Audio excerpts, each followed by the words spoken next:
Okay, just want to get started here. This weekend, our team voted on captains, and the team selected 7 guys as their captain: Jordan Fuller, Jonathan Cooper, J.K. Dobbins, Chase Young, Tuff Borland, C.J. Saunders, and K.J. Hill. I think that they are a great representation of the program. They are a group of guys that I think epitomizes what we want an Ohio State football player to be. I think they understand what it means to be a captain, and very, very well respected, unbelievable group of guys. Really cool. A couple of two-time guys in there.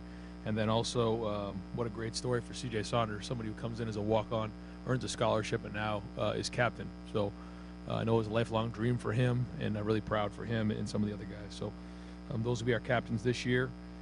Also, we've decided to name Justin the starter for the first game against Florida Atlantic. I think all quarterbacks have done a good job this camp. I met with those guys and told them that all that really means is that Justin will be taking the first snap on Saturday, and then where it goes from there, who knows? The stories of the national championship team and 3 quarterbacks playing, everybody has to be ready to go. All guys had good camps, but Justin kind of separated himself the last week, so he'll be our starter. So with that, I'll take any questions. Hey Ryan, is there any particular reason why you didn't name the starter and just keep it as this is our guy? I mean, what was the thought process behind that? Well, I think anytime you're naming a starter, they have to earn it. And how do you earn it? You earn it by playing, and it's very hard to earn a job in 15 practices in the spring and then walking into preseason camp. You don't just give somebody a job. Never believed in that, never will. You have to earn it. And, it's hard at quarterback. You need reps to really show what you can do. And I think coming out of the spring, Justin had a good feel for the offense, but certainly was nowhere near ready to be the starter for this offense. I would say after the first week, he really wasn't there. Made some mistakes, turned the ball over. And I think just now he's starting to scratch the surface. I still don't think he's where he needs to be, but after this last week, I do feel like he's played at a starter level, and I think he's earned the job.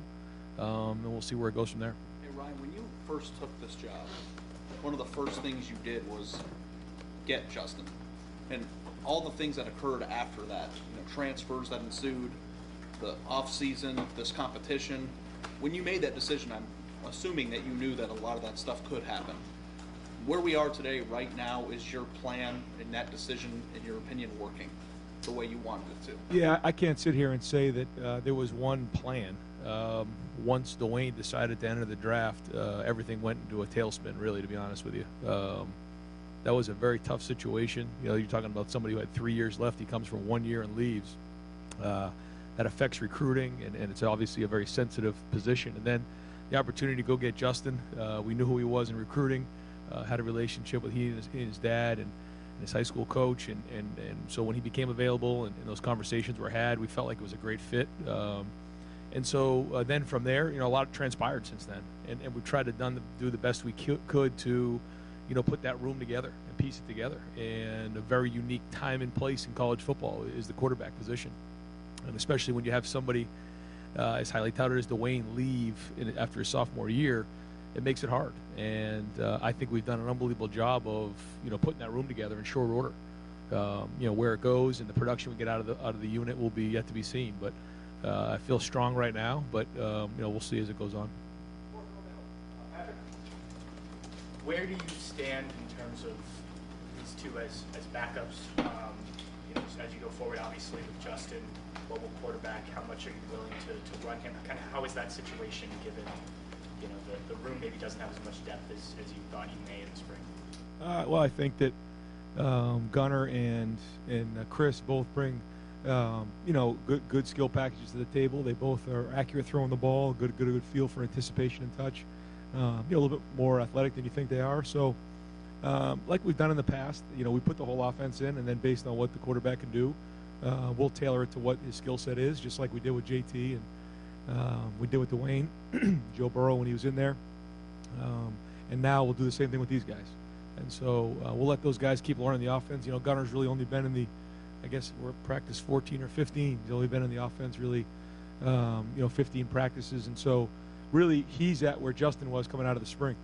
And so he'll keep growing day in and day out. They'll keep working, and as we get closer to the game, we'll decide, if Justin were to come out of the game, who'd go in next. But they're both working hard and improving every day. But we'll kind of put those packages together as we get closer to the game. Tailoring an offense become more difficult as you get into the season if you do need to go to a different skill set? Not if you're organized. Yeah, not if you're organized. I think if you just kind of flying by the seat of your pants a little bit, yeah, you can get disorganized quickly. But if you can put a package together that best fits what they do, and you just practice those type of packages, then I think it's easier. Yeah, Ryan, you remember way back when you were named starting quarterback at New Hampshire? What did it do for you from a confidence standpoint, from a weight off your back standpoint? I mean, what changed, just a little bit mentally about you from that moment on? It gave me confidence. Yeah, it did. When you go into that first game, you're not sure what to expect, and you really don't know until somebody plays. And I tried to go back on my experiences when I played and trust in my training and trust in my coaching, and that as long as I took care of the ball, everything would take care of itself, and it did. But you can't try to do too much. You can't try to prove too much, and that'll be our next conversation when I sit down with Justin, is that you can't go out and try to be what Dwayne was in game one. You can't try to be who JT Barrett or Braxton Miller was. You have to be you. You got to take care of the ball. You got a good defense. You got a really good special teams and a good group around you. Just play within yourself and take care of the football. Now with Justin driving the bus, so to speak, or at least to start driving the bus, without giving away secrets, I know you won't do this, but what's going to be a little bit different about this offense, do you think, compared to a year ago? What should people anticipate seeing? No, I mean it's going to be very, very similar. His skill set is he has a lot of different things that Dwayne had. He's a little bit more athletic and faster and stronger and run. He can run, but it'll be very similar. We'll see the same type of plays. We're not all of a sudden going to go drastically different. We'll probably emphasize some different packages with him, but for the most part, it'll still be the Ohio State offense. Ryan, when you talk about Justin earning that first opportunity, it seems like it might be hard to kind of quantify exactly what that means for everybody. How, when, why does that happen? And is it just a feeling? Is it a number that you used? How did you come to that conclusion that he had done that? Well, you have to prove to your teammates and to the coaches that you're worthy of being a starter, and a lot comes with that. Leadership, ability to control the offense, making checks up front, protection checks, making good reads in the run game, locating the football, take care of the football.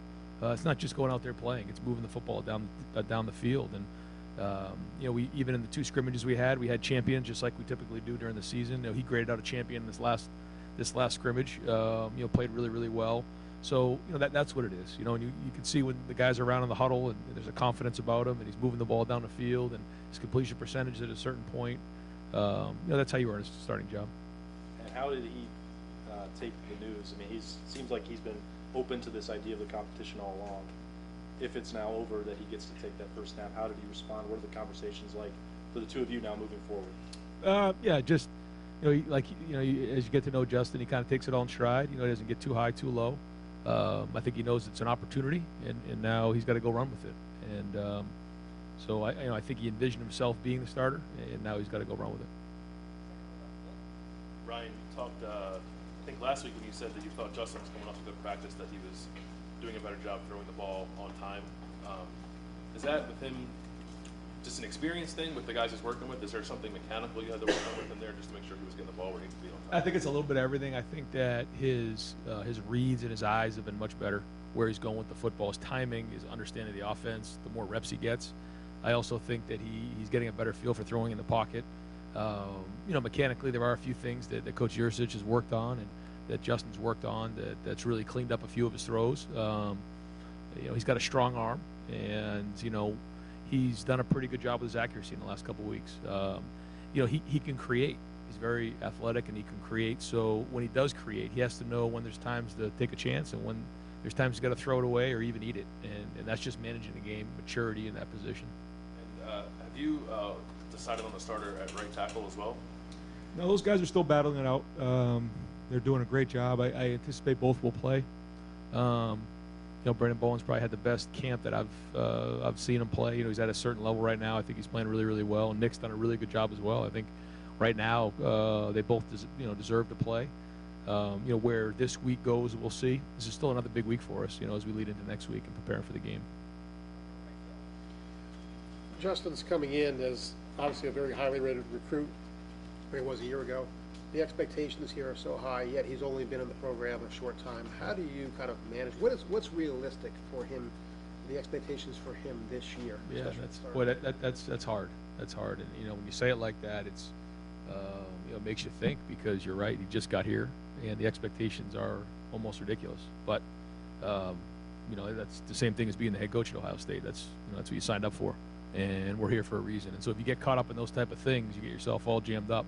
And I think that he understands that. I think he always, again, envisioned himself at a school where he's going to be in a high-profile position. He was on that QB1 show. He's been a high-profile recruit, so I think he understands what the limelight means. So I think he's always prepared himself for that. I don't think this is something that just hit on him, in the last couple months. I think he's always be ready for the spotlight. Now, how he handles it, we'll see. And listen, it's not going to be perfect. There's going to be mistakes along the way, and the only way you grow is by failing. And I mentioned that before, is Dwayne had the opportunity to come in against Illinois, to come in against UNLV, throws a pick six, makes a bunch of mistakes, but it was in mop-up time. Nobody was noticing. And Justin doesn't have that luxury. So we're going to have to manage those situations the best we can, and just support him the best we can and move forward. I'm sure that you're really excited about his potential. You've seen his talent, but also concerned about the lack of experience. Which is kind of winning out in your mind? Are you more excited about the ceiling, how high that ceiling can be? I am. Yeah, very, very excited. Front row left, Doug. When we talk about Justin's experience, what he did at Georgia last year, the time he had there, how different did that make him than a guy coming out of high school when he got here? Is there some value in that, or is it different system? It's a different school. You felt like he was a freshman. Yeah, another great question, because I went home the other night and there was a SEC game on. It was Auburn, Georgia. I think it was at Georgia. And I just happened to click it on and start watching it. And the quarterback for Georgia was Justin Fields. It just caught me off guard that, he's taken snaps in an SEC games and SEC environment. So I slept a little better that night because he caught the snap, and he didn't turn the ball over, so that was good. That was one in the books. But that's very, very different than, running a team, managing a team, operating a team. But the good news is he has played in those environments. And anytime you've taken a snap in those environments, you've experienced what it means to play in big-time college football and atmosphere. So a little bit of both. I think at least he's got a little bit of a feel for it. But at the same time, managing a game, making great decisions, playing situational football, making decisions and taking care of the ball and putting the team in front of yourself, all those things are going to be critical. Generally, your general philosophy with a quarterback who does have running ability, what's your comfort level in how many times you want him running the ball in a game, either on called runs or on scrambles, and how comfortable are you with him taking hits in the course of a game? Yeah, I'm not comfortable with him taking a lot of hits in the course of a game for sure. And I think that those are all things that are going to be really, calculated, down to the last, carry, because like you said, because he has such a great skill set, you can do a lot of things with him. So we have to be smart with that. I think the type of runs and the type of ways that he runs with the football are different. There's certain heavy runs where he's going to have to go in there and take shots from linebackers, and there's other ones where maybe he's squirting out to the sideline and stepping out of bounds. There's going to be times where he has to learn how to run too. Where he has to get down and. I thought Kyler Murray did a great job of that last year. You saw him kind of squirt out for 7 yards, slide, get out of there, and he's okay. And there's other times where down in the red zone, he's going to have to probably lower his shoulder and run the ball well. But I think that's all part of the plan here, in figuring that out for him. But obviously, don't want to put him at risk. And is there any recap generally from the scrimmage that you can give just to guys who look good this past weekend, or just what you like? We had. Probably about 10 to 12 champions on both sides of the ball. I thought guys came out and played really, really well. Nothing in particular in terms of like individuals that really, stepped up that maybe hadn't before without, selling somebody short. But it was overall a good scrimmage. I think the offense and the defense have been getting after each other. It's been a lot of give and take, which has been great. I will say on offense, I think that J.K. Dobbins has really run hard in this camp. He's got his pads down. He's playing with speed. I think that's significant. I think that on defense, we are running to the ball. We're creating turnovers. The secondary's playing with energy. The defensive line's penetrating. I could feel that. And they're playing with great energy. So overall, I think we got that accomplished. We're still working to get tough. That's a daily process, is being tough. And but I think we got that done in camp. We got tougher, but we're not where we need to be yet. How did you let the quarterbacks all know about your decision? Did you sit down with me with them like last Yeah, night I met or with them today? individually last week a little bit, just talked about where we were, and then met with them as a group. Was that today or yesterday? So I met with them individually last week, and then met with them today as a group. And what message did you kind of convey to them? No, just that all this means is that Justin's taking the first snap in the Florida Atlantic game, and that, like I said, in the national championship game, all three guys had to play. We're going to need guys. Guys have to prepare to be ready to go.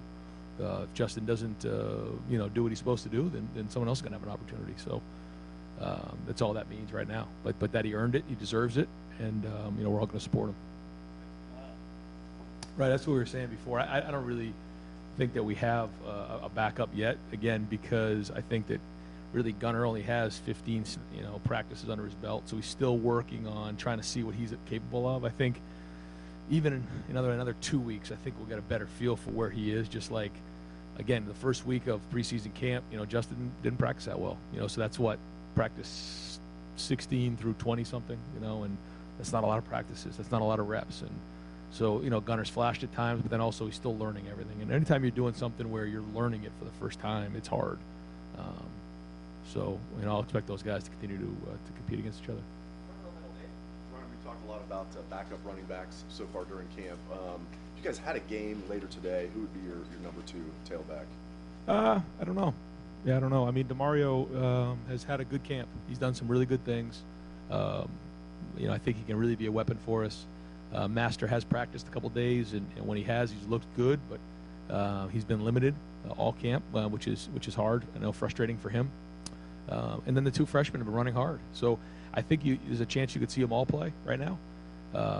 I'd say maybe DeMario has the leg up on those other guys right now, but they'll continue to work today. I thought DeMario ran better today, and overall he's doing a good job. Bill asked you about right tackle, and that's still kind of up for grabs. He said both guys might play. Is there any other position that's still a little bit up for grabs as far as who's going to start? Maybe you could have a rotation at a certain spot. I think we could see a lot of the offensive linemen play. Towards the end of the week, probably have a better idea who those are. But we're going to try to play depth there. We're going to try to play depth at a lot of positions, and so the more depth we can play with, the better off and stronger our team's going to be. And so probably by the end of the week, we'll have a better idea of where that is, and who really can we say should play in a game. If they deserve to play in a game, we're going to play them at all positions. Ryan, I know you had said a couple weeks ago that you kind of felt like 4 or 5 is an ideal number for captains. What made you decide to ultimately name 7 captains? Yeah, I just took a look at the way the vote came in, and it was pretty strong for these 7 guys, and then there was kind of a gap between 7 and then 8, 9, and 10. And I thought all were deserving. I thought it was a good mix of offense and defense, and we had 7 last year, so I thought that was a good fit. CJ in particular, when you have a guy who goes from being a walk-on to being a captain, what kind of example do you think that sets for the rest of the team? Oh, I think it's unbelievable, because you can tell that these guys respect hard work. They respect and really give a lot of credit to the way he's gone about his work every day, the way he handles himself, his character, because CJ hasn't played a whole bunch around here. But what matters is how he works in the weight room every day, the way he practices, the way he handles himself off the field and the classroom. And it says a lot about our team, is that they voted him a captain. But that's all the guys here. Take a guy like Jonathan Cooper. All he does is everything the right way. And really proud of him. And he was just raised the right way. He comes to work every day. He's got a smile on his face. He's tough. And he'll be a great captain as well. Where is CJ at in that competition for playing time right now, slot receiver spot? Yeah, right now he's at the H. He's backed up backing up KJ. Jalen Gill's in the mix right there, and he's had a good camp. He's a little bit of a situational guy. He's going to help us on special teams. He helped us in the pass game a bunch. But he's tough, and he's got really great short area quickness and good hands, and I'm glad we got him. Coach, will you ever be a guy that names a starting quarterback for more than just a single game, or is that due to the way that this situation is playing out? And how does that jive with your philosophy of not having a player be afraid to make mistakes? Yeah, so I think like if Dwayne was coming back next year, I mean, you'd say he's the starter and until he loses the job. I think when you're talking about a first-time starter, I think it's dangerous to start saying if he does this or if he does that. You just got to go and play and take care of the ball, and then we'll kind of take it from there. But again, it was the same situation as we were in last year. When it was kind of Dwayne and Joe, and Dwayne was ahead of Joe, and that was tough. We had to kind of make that call, and then Dwayne had to beat out Tate last preseason, and we went with Dwayne, and it kind of went from there. But it's like anything else. I mean, any other position, if guys don't produce, it's a performance game. Then you got to go from there. But when you name a starter, you try not to think about those things. You try to just think about playing with confidence and being productive, and try to think positively that way. Realistic would it be, given their inexperience, for Chris or Gunnar to overtake Justin by a week 2 or a week 3? Or it just depends on how he plays. Yeah, depends on how he plays. Not trying to create a quarterback controversy at all, trying to just let him play. But again, you just don't know. What happens if he rolls his ankle in the second play? Heaven forbid, but those things happen, and so you have to be ready. And so we'll just take it one play at a time, 1 week at a time, and let it build from there. Curious how you delivered the news to the captains, and what was CJ's response? Yeah, we did it this morning in an 8 o'clock meeting. Brought the team in and let them know the results of the voting, and called all 7 guys up here and congratulated the team. They did an unbelievable job selecting. I talked to them before about what it means to be an Ohio State captain, the tradition that comes with it, and the guys that have come before them. But then also that you're not voting for your best friend or your buddy. You're voting for someone that's going to represent the school and someone that you respect. And I thought they did a great job. And so, yeah, brought all 7 guys up and congratulated them, and I think they were all proud. Fourth row right, Kevin. Yeah, Coach, obviously you had seen a lot of tape on Justin before he came here, but obviously you hadn't worked with him, so you probably weren't keenly aware of his personality. When you're factoring in whether he's going to be a starter, how much of it is his skill level, how much it is the intangibles, the personality, the leadership? Yeah, I don't know if you can put a number on any of what you just said, but when you see it, and the more you're around quarterbacks and the more you've seen different guys, you start to realize everybody has their own style, their own personality, their own leadership, their own skill set. And so, he brings a unique skill set. I think he does have leadership skills. I think when you walk in, it's hard to just kind of bang the door down, especially in a program like this where there's unbelievable guys who put in years worth of work. But I think, day in and day out, what he's doing, he's earning the respect of the guys around him. And so, I'll be shocked if he's not a strong leader for us by the end of the season. Is it harder to project what a player is going to be like as a leader, say 2 or 3 games in, than what he'll be as a quarterback or anyone? Well, I think you see the traits, and I think with confidence you start to see it. I think if guys are uncomfortable challenging their teammates or don't do well in front of a group or can't take command of a group of guys, that's usually a bad sign. I've seen that with Justin. I've seen him take control. I've seen him challenge guys. I've seen him go put his arm around guys. I've kind of seen those different qualities about him. And so when you see those qualities and with a little bit of confidence, then typically that's going to go like this. If guys struggle with that, then it's usually hard. Ryan, do you know where your coaches are going to be stationed on game day? Yeah, we're working through that. I think that as of right now on offense, Kevin and Mike will be upstairs.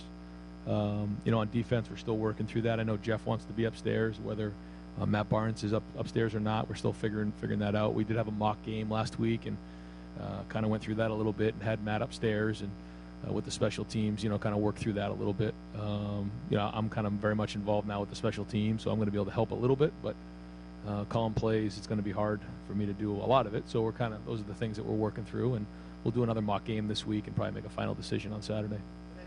You guys led the nation in penalties last year. How much of that has been a focus? Huge. So anytime somebody false starts or has a penalty now, they just do a lap. We just stop practice right then and there, and they just do a lap. And it may not seem like a big thing, but they kind of miss the whole period, and so it matters now. And I thought so far in camp we've done a pretty good job because a lot of them were the false starts, amazingly, and some of them were holding.